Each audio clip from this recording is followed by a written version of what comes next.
Welcome back to the channel for another video. Today we've got the first match preview of the season. We're going to be previewing Wrexham's trip to London on the weekend against Leyton Orient. Before we get going into today's video, if my voice sounds a bit funny, it's because I'm ill. I've had about 5 hours sleep, went to bed at about 3 o'clock last night, had to be up early to get the Rotherham tickets, and to be honest, I've been under the weather for a couple of days now. So this preview was meant to come out yesterday, but I wasn't feeling well enough to record, but I'm feeling better now, and of course I'm well enough to talk about Wrexham Football Club. But before we get going in today's video, if you are new and watching this video and you haven't subscribed to the channel already, please make sure to get down there and click the red subscribe button. We're on the road to 26,000 subscribers. I cannot thank you enough for all the support you showed on the last video, and a huge thank you to everyone who has donated kindly to my first link in the description down below, the Buy Me a Coffee. There's loads of incredible supporters that will have been on the screen then as I've been speaking.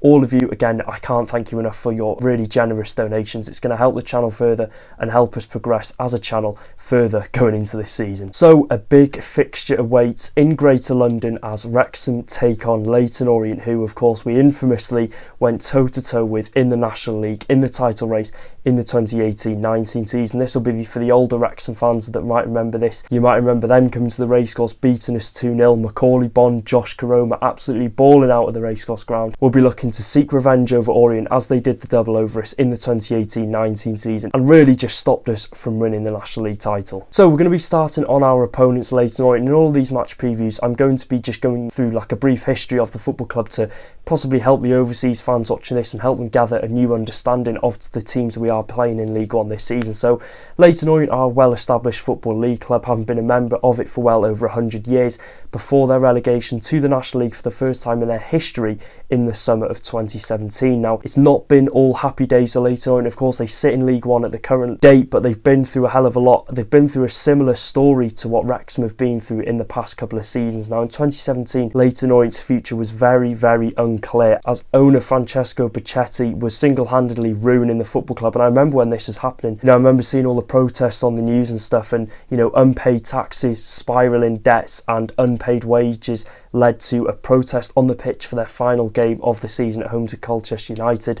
That was their final game they played in the Football League that season. There was a protest on the pitch. The game was abandoned in the 85th minute and later played behind closed doors, which Leyton Orient did win. So there's been a lot of turmoil at Leyton Orient over the past few years, and it's good to see they're finally back on the right track. Boyhood fan Nigel Travis took over the club when Bacchetti was forced out of his way out of Leyton Orient, and Travis has guided Leyton Orient back to where they belong before, like I said, all these dark days started occurring for Leyton Orient. It took them back up to the Football League in 5-6 years, so being a boyhood fan and then of course being chairman of the club and leading them back up to where they belong must be an incredible feeling. As Wrexham fans, we know what it's like to go through a similar situation to this, and it's good to see that there's always a positive outcome. So despite looking at the table now, they had a good season last year. They've definitely had their fair share of dark days, and it's, like I said, good to see them back where they belong. So looking on Leyton Orient's recent form now, they've actually started off this season relatively well considering the fixtures they did have going into this game. Now, they've beaten the likes of Stockport County away, Reading away, whilst also picking up a point earlier this week against Peterborough United.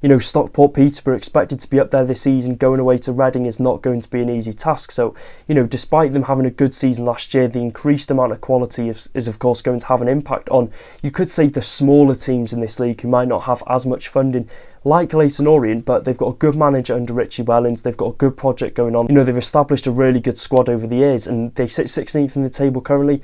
9 goals scored, 11 goals conceded, and I'm sure their fans will be satisfied with the league position and the start they've had to this season, considering, like I said, they've played 5 of the playoff contenders already in their short start to the season. And I think if we're looking further on into the season, I think Leyton Orient could be possibly, a bogey team for most teams. They're not expected to be, pushing for playoffs or even getting promoted. They'll just be that team that maybe might make that late push into, the top half of the table, and Brisbane Road will probably be a really tough place to come for many teams going into this season. Like I said, they'll probably be a team that just frustrates the opposition. And now, if we're looking at players to watch, I've got 3 names that I think are the most notable players that we should be looking out for on Saturday afternoon. Ethan Galbraith, Jack Curry and Tom James are all the players, like I said, that we need to be wary of going into this big fixture. Starting off with Jack Curry. Now, Curry has made an immediate impact to life at Leyton Orient since signing just under a month ago from Championship side Oxford United. Of course, previously of AFC Wimbledon in League 2. He played against Wrexham last season on both occasions. Now, Orient are actually unbeaten since Curry did sign for the club. They've won 2 and drawn 1 since Curry's played, and I think he's got an average rating of 6.7. so he's had a really promising start to the season. I think this will be a really good test for Barnett down that right hand side. Curry against Ryan Barnett should be a good matchup. Moving on to the other fullback spot, Tom James. Now another player that has started off this season really well, and he's been a consistent performer for Orient since signing in summer of 2021. 129 appearances across all competitions, like I said, since signing for Orient. And he's, like I said, been a consistent performer, average rating of 7+ in every season he's played under Orient. He's a solid steel player in that right back spot. Player I can imagine likes getting forward and of course solid when it comes to defensively. And finally, we're going to be talking about the more attacking player now, Ethan Galbraith. It's been a really promising start for the young 23-year-old centre attacking midfielder. He's already got 3 league goals to his name, and I'm sure this is a player that Wrexham will have massively done our homework on. He seems a player that can, create a chance, get a goal out of nothing. Of course, we saw Phil Parkinson. He made the 8-hour round trip to their game against Peterborough United on Tuesday night. So we are taking this game very seriously, as we should be doing across all games this season. But like I said, Parky's been there. He's probably done his homework, looked at what Galbraith is going to be all about and how we can stop him, of course, from improving onto his goal scoring tally that he's had this season. And talking about Wrexham now, we're going into this game, of course, off the back of a really good win and a hard fought win at home to Crawley Town, which proved to be Scott Lindsay, Crawley's manager's last game for the football club. Of course, we've seen his departed to League 2 side MK Dons, which is a very strange appointment, but we're not talking about MK Dons or Crawley, we're talking about Wrexham, and like I said, we sit top of the table in League 1. It's been a really exciting start to the season, and one that we're relishing every single second of. And of course, we're going into this season with expectations, but when we're playing the big teams and when we're playing the challenges where we're not kind of expected to come out with 3 points, we're just relishing it, and we are relishing it, and we're proving, I think, some of our fans wrong so far. And as far as I'm aware, I think we've got a near enough full squad going into this game, bar Luke Bolton, who is the only notable absentee from the squad as he sustained a foot injury recently. If I'm right in saying, I think he's missed 5 games now, so Bolton is the only notable injury. Of course, we might find out something on match day, but nothing's been said in the pre-match press conference from Phil Parkinson, so all is looking good going into this game. We've got a fully fit squad near enough. And now a big question: Mullin or Marriott? That is what we're going to be talking about now. Of course, we saw against Crawley Town on the weekend, Jack Marriott was dropped to the bench after having a really promising start to the season. 4 goals to his name, the league's second top goal scorer, and of course Paul Mullin came in, who's yet to get off the mark for Wrexham this season. And in that game, I think it sort of just showed that Paul Mullin was yet to be back to his full self, and we're still getting into the flow of things, getting back, of course, fully fit from his injury that he did sustain many seasons ago now that he's only just had surgery on. And I think a start for Marriott in this game is very possible. I talked about this in my match review on Saturday night against Crawley Town. A lot of people were saying, that it's not a worrying sign on Paul Mullin. I don't think it is. I didn't say it was, and I don't think it is a worrying sign because, we needed him to get that start under his belt. He played that Bristol Street Motors Trophy game, and I think it was a good decision to get him